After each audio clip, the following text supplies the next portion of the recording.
نحمده ونصلي على رسوله الكريم اما بعد فاعوذ بالله من الشيطان الرجيم بسم الله الرحمن الرحيم رب اشرح لي صدري ويسر لي امري واحلل عقدة من لساني يفقهوا قولي۔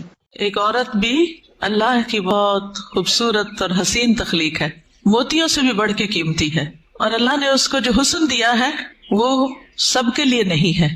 ہمارا حسن سب کے لیے نہیں ہے، ہر ایک کے لیے نہیں ہے۔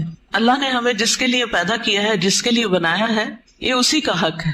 آپ دیکھیے کہ بچپن سے ہی ایک چھوٹی سی بچی کو بھی جو شوق ہوتا ہے وہ کس چیز کا ہوتا ہے؟ سجنے، بننے، سنورنے کا۔ چھوٹے چھوٹے بچے ماؤں کی لپسٹکس کا کیا حال کرتے ہیں، صرف اپنے اوپر نہیں لگاتے، دیواروں پہ بھی لگا دیتے ہیں۔ اور اسی طرح قرآن مجید میں بھی آتا ہے أَفَمَن يُنَشَّأُ فِي الْحِلْيَةِ، کیا وہ جو زیورات میں پالی جاتی۔ تو سجنا، بننا، اچھا کپڑا، اچھا لباس، اچھا زیور، یہ عورت کی کمزوری ہوتی۔ ہر عورت کو کسی نہ کسی درجے میں تھوڑا یا زیادہ پسند ہوتا ہے۔ اگر روزانہ اپنی زیب و زینت کا اہتمام نہ کرے تو خاص خاص مواقع پر ضرور کرتی، اور پھر اس میں بعض اوقات یہ ہوتا ہے کہ صرف زیب و زینت کرنے کا شوق نہیں ہوتا، اس کو نمایاں کرنے کا بھی بہت شوق ہوتا ہے۔ تو اس صورت میں پھر یہاں ایک امتحان شروع ہو جاتا ہے کہ ہمیں یہ زیب و زینت کس کس کے سامنے ظاہر کرنے کی اجازت ہے اور کس کے سامنے نہیں۔ تو یہ چھوٹی سی کتاب ہے، اس آیت سے متاثر ہو کر تحریر کر دی گئی۔ بہت سے لوگ کہتے رہتے ہیں کہ اپنی تفسیر لکھیں، لیکن اس کا تو وقت نہیں، سوچا چلے ایک آیت ہی صحیح۔ بلغوا انی ولو آیہ۔ قال اللہ تعالی، اللہ تعالیٰ کا فرمان ہے، جب اللہ تعالیٰ کوئی بات فرماتے ہیں تو پھر کیا کرتے ہیں، کیسے سنتے ہیں؟ بہت دھیان سے، توجہ سے۔ وَقُلْ لِلْمُؤْمِنَاتِ، اور مومن عورتوں سے کہہ دیجئے کیا کریں؟ اپنی نگاہیں نیچی رکھیں، یعنی اپنی نگاہوں کی حفاظت کریں، اور اپنی شرم گاہوں کی حفاظت کریں، اور اپنی زینت ظاہر نہ کریں، اپنی خوبصورتی نمایاں نہ کریں سوائے اس کے جو خود ظاہر ہو جائے، اور اپنے سینوں پر اپنی اوڑھنیاں ڈالے رکھیں، اور اپنی زینت ظاہر نہ کریں سوائے اپنے شوہروں کے، یا اپنے باپ کے، یا اپنے شوہروں کے باپ کے، یا اپنے بیٹوں کے، یا اپنے شوہروں کے بیٹوں کے، یا اپنے بھائیوں کے، یا اپنے بھائیوں کے بیٹوں کے، یا اپنی بہنوں کے بیٹوں کے، یا اپنی عورتوں کے، یا اپنے غلاموں کے، یا وہ زیر دست مرد جو کسی اور قسم کی رغبت نہ رکھتے ہوں، یا وہ بچے جو عورتوں کی پوشیدہ باتوں سے ابھی واقف نہ ہوئے ہوں، اور اپنے پاؤں زمین پر مار کر نہ چلیں کہ ان کی پوشیدہ زینت لوگوں کو معلوم ہو جائے۔ اور اے مومنو، تم سب مل کر اللہ سے توبہ کرو تاکہ تم کامیاب ہو جاؤ، یعنی اس حکم کی کہیں نہ کہیں جو خلاف ورزی ہوتی ہے اس پر توبہ کرو تاکہ کامیاب ہو سکو۔ اس سے پتہ یہ چلتا ہے کہ اگر اس حکم کی خلاف ورزی کی گئی تو کہیں ایسا نہ ہو کہ کامیابی مخدوش ہو جائے۔ تو ارشاد ہے وَقُلْ لِلْمُؤْمِنَاتِ، اور مومن عورتوں سے کہہ دیجئے۔ پیج 3، مومنات کون ہوتی ہیں؟ جو ایمان لانے والیاں ہیں، اللہ اور اس کے رسول محمد صلی اللہ علیہ وسلم کا حکم دل سے مان لینے والیاں، ماننے کے بعد ان احکامات پر عمل کرنے والیاں، اللہ سے اپنی محبت کے دعوے کو سچ کر دکھانے والیاں۔ اللہ تعالیٰ کا ارشاد ہے بے شک مسلمان مرد اور مسلمان عورتیں، اور مومن مرد اور مومن عورتیں، اور فرما بردار مرد اور فرما بردار عورتیں، اور سچے مرد اور سچی عورتیں، اور صبر کرنے والے مرد اور صبر کرنے والی عورتیں، اور عاجزی اختیار کرنے والے مرد اور عاجزی اختیار کرنے والی عورتیں، اور صدقہ کرنے والے مرد اور صدقہ کرنے والی عورتیں، اور روزہ دار مرد اور روزہ دار عورتیں، اور اپنی شرمگاہوں کی حفاظت کرنے والے مرد اور حفاظت کرنے والی عورتیں، اور اللہ کا بہت زیادہ ذکر کرنے والے مرد اور ذکر کرنے والی عورتیں، ان کے لیے اللہ نے مغفرت اور بہت بڑا اجر تیار کر رکھا ہے۔ اللہ کی بخشش اور بڑا اجر کس کے لیے ہے؟ ان صفات کے حامل مومن مردوں اور عورتوں کے لیے۔ تو ارشاد ہے وَقُلْ لِلْمُؤْمِنَاتِ، کیا ارشاد؟ پیج 4، يَغْضُضْنَ مِنْ أَبْصَارِهِنَّ، کہ وہ اپنی نگاہیں نیچی رکھیں۔ کیا مطلب ہے اس کا؟ کہ حرام چیزوں پر نگاہ نہ ڈالیں، نامحرم مردوں کو نگاہ بھر کے نہ دیکھیں، اچانک نظر پڑ جائے تو نظر پھیر لیں، شہوت کی نظر سے نہ دیکھیں، کسی مرد یا کسی عورت کا سطر نہ دیکھیں، یعنی جو حصے چھپا کے رکھنے کے قابل ہیں، فحش تصاویر اور فحش مناظر نہ دیکھیں، ادھر ادھر تاک جھانک نہ کریں۔ نبی صلی اللہ علیہ وسلم نے فرمایا زنا العین النظر، نظر بازی آنکھوں کا زنا ہے۔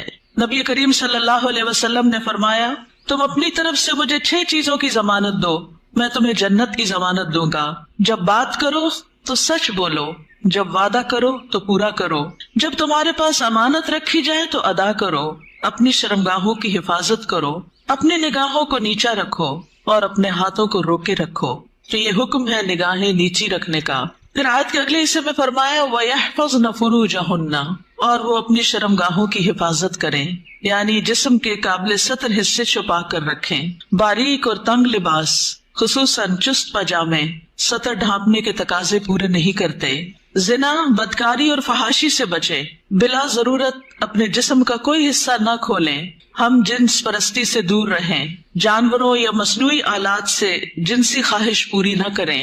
پھر فرمایا وَلَا يُبْدِينَ زِينَتَهُنَّ، اور اپنی زینت ظاہر نہ کریں، یعنی جسمانی ساخت اور شکل و صورت کی خوبصورتی کو نمایاں نہ کریں. زینت میں دونوں چیزیں آ جاتی ہیں، جسم کا فگر بھی اور شکل و صورت کی خوبصورتی بھی.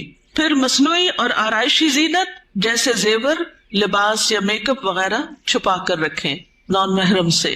باریک لباس نہ پہنیں. گھر سے نکلتے وقت تیز خوشبو نہ لگائیں کیونکہ وہ بھی زینت کا حصہ ہے. رسول اللہ صلی اللہ علیہ وسلم نے فرمایا 2 قسم کے لوگ جہنمی ہیں جنہیں میں نے نہیں دیکھا. وہ لوگ جن کے پاس بیلوں کے دموں کی طرح کے کوڑے ہوں گے جن سے وہ لوگوں کو مارتے ہوں گے. وہ عورتیں جو لباس پہن کر بھی بے لباس ہوں گی، مائل کرنے والیاں، مائل ہونے والیاں، گویا ان کے سر بختی اونٹ کے کوہان کی مانند ہو گئے، یعنی سر خاص طور پر اوپر، سروں کے اوپر مزید بالوں اور کا جوڑا بنا کے یا اونچے کر کے اس کو اٹھایا ہوا ہو. وہ جنت میں داخل نہ ہوگی اور نہ اس کی خوشبو پائے گی، حالانکہ اس کی خوشبو اتنی اور اتنی دور سے آتی ہوگی. یہ صحیح مسلم کی روایت ہے. پھر فرمایا الا ما ظاہر منہا، سوائے اس کے جو اس میں سے ظاہر ہو جائے. وہ زینت جو خود بخود ظاہر ہو جائے، نہ کہ ظاہر کی جائے. مثلاً چادر کا ہوا میں اڑ جانا اور زینت کا کھل جانا. وہ زینت جس کو چھپانا ممکن نہ ہو، جیسے چادر، گاؤن یا اسکارف وغیرہ. جسمانی ساخت میں سے دراز قد یا متناسب جسم ہونا، اس میں بھی ایک اٹریکشن ہوتی ہے، اب یہ چھپائی نہیں جا سکتی. سیدنا ابن مسعود اس کی تفسیر میں فرماتے ہیں کالرداء والثیاب، جیسے چادر اور کپڑے. چادر جو اوپر کی چادر یا گاؤن وغیرہ ہوتا ہے، یا جو کپڑے نیچے سے نظر آ جاتے ہیں. یاد رہیے زینت ظاہر ہونے اور زینت ظاہر کرنے میں فرق ہے. ایک وہ ہے جو آپ خود کھول دیتے ہیں اور ایک وہ ہے جو اتفاق سے ہو جاتی ہے. پھر فرمایا وَلْيَضْرِبْنَ بِخُمُرِهِنَّ عَلَى جُيُوبِهِنَّ، اور وہ اپنی اوڑھنیاں اپنے سینوں پہ ڈالے رکھیں. خمار یعنی سر کے کپڑے یا دوپٹے سے خواتین سر، بال، کان، گردن اور سینہ ڈھانپ کر رکھیں، کیونکہ کچھ خواتین جب اسکارف پہنتی ہیں تو اس کو اتنا زیادہ اسٹرولر کی طرح لپیٹنا شروع کر دیتی ہیں کہ وہ بعض اوقات تو گلے کا کچھ حصہ بھی نظر آ رہا ہوتا ہے اور سینہ تو پورا کھل جاتا ہے. بعض ایک پلو اوپر کر کے نقاب بنا لیتی ہے، ان کا آدھا سینہ نظر آ رہا ہوتا ہے، یعنی آدھا ڈھانکا ہوا ہوتا ہے، آدھا نمایاں ہوتا ہے، وہ اور زیادہ اٹریکٹیو ہو جاتا ہے، زیادہ توجہ کھینچنے لگتا ہے. تو اس لیے اللہ کا حکم ہے کہ عورت اپنے سینے کے حسن کو چھپا کر رکھے مردوں سے، کیونکہ یہ مرد کے لیے ایک فتنہ بن جاتا ہے. باریک دوپٹہ جس میں سے بال اور گردن جھلک رہے ہو وہ نہ اوڑھیں. زمانہ جاہلیت میں عورتیں پردے کا اہتمام نہیں کرتی تھیں، بلکہ جب کوئی عورت مردوں کے پاس سے گزرتی تو اپنے سینے کو کھول کے گزرتی. بسا اوقات وہ اپنی گردن، بالوں کی مینڈیاں اور کانوں کی بالیاں تک ننگا کر لیتی تھی. کیا گردن، بالوں کی مینڈیاں اور کانوں کی بالیاں ان کو نکال لیتی تھی. اب بھی آپ نے دیکھا ہوگا بعض اسکارف اس طرح پہنتے کہ کانوں کا زیور باہر لٹک رہا ہوتا ہے. لہٰذا اللہ تعالیٰ نے مومن عورتوں کو حکم دیا کہ وہ ایسے مواقع پر پردے کا اہتمام کریں. سیدہ عائشہ فرمایا کرتی تھی جب یہ آیت نازل ہوئی وَلْيَضْرِبْنَ بِخُمُرِهِنَّ عَلَى جُيُوبِهِنَّ، تو ان سب نے اپنے تہ بندوں کو کناروں سے پھاڑ کر ان کی اوڑھنیاں بنا لی، یعنی جو نیچے تہ بند ہوتا ہے نا، جو نیچے پہنتے ہیں شلوار کی طرح. تو انہوں نے کیا کیا کہ اور اگر کپڑا نہیں ملا سر کا اس طرح چادر بنانے والا تو انہوں نے انہیں کو ہی ذرا صحیح کر کے، یعنی اس کے کنارے وغیرہ کاٹ کے اس کو چادر کی شکل دے دی. پھر فرمایا وَلَا يُبْدِينَ زِينَتَهُنَّ إِلَّا، اور وہ اپنی زینت ظاہر نہ کرے مگر اپنے شوہروں کے لیے. آگے آ رہا ہے پسندیدہ اور مطلوب ہے کہ شوہر کے سامنے ہر طرح کی زینت کا اظہار کریں، سارا شوق یہاں پورا کریں. ٹھیک ہے، عورت اپنے شوہر کے سامنے حد درجہ اظہار زینت کر سکتی، جتنی کرنا چاہے کریں، جو کہ کسی دوسرے کے سامنے نہیں کر سکتے. یا اپنے باپوں کے لیے، باپوں میں کون کون آتا ہے؟ باپ، دادا، پردادا، نانا، پرنانا، اوپر تک آبا و اجداد جو بھی ہوں. رسول اللہ صلی اللہ علیہ وسلم نے ایک نیک عورت کے بارے میں فرمایا بہترین عورت وہ ہے کہ جب تم اسے دیکھو تو تمہیں خوش کر دے. تو شوہر کس طرح خوش ہوگا؟ جب آپ اچھے کپڑے پہنیں گے، اچھا لباس کے ساتھ اچھا زیب و زینت، زیور، میک اپ وغیرہ میں ہوں گی. لیکن بہت سی خواتین گھر میں تو کھانا پکاتے پکاتے کپڑوں میں اس قدر کھانے کی اسمیل آ جاتی ہے اور کچن میں پسینے سے برا حال ہو جاتا ہے، اور پھر جب شوہر گھر آتا ہے تو اسی حال میں استقبال کرتی، اور پھر جب شوہر کو کھانا وغیرہ دے کے فارغ ہو کے جب اپنی سہیلی یا کہ بازار جانا ہوتا ہے تو نہا دھو کے میک اپ وغیرہ کر کے نکل جاتی ہے، کیونکہ اب شوہر آ گیا گھر میں، وہ بچے سنبھالے گا، ہم ذرا آؤٹنگ پہ جائیں. تو یہ بالکل الٹ ہے اس حکم کے جو ہمیں دیا گیا. فرمایا بہترین عورت وہ ہے کہ جب تم اسے دیکھو تو تمہیں خوش کر دے، جب تم اسے کوئی حکم دو تو تمہاری اطاعت کرے، اور تمہاری غیر موجودگی میں اپنے نفس اور تمہارے مال کی حفاظت کرے.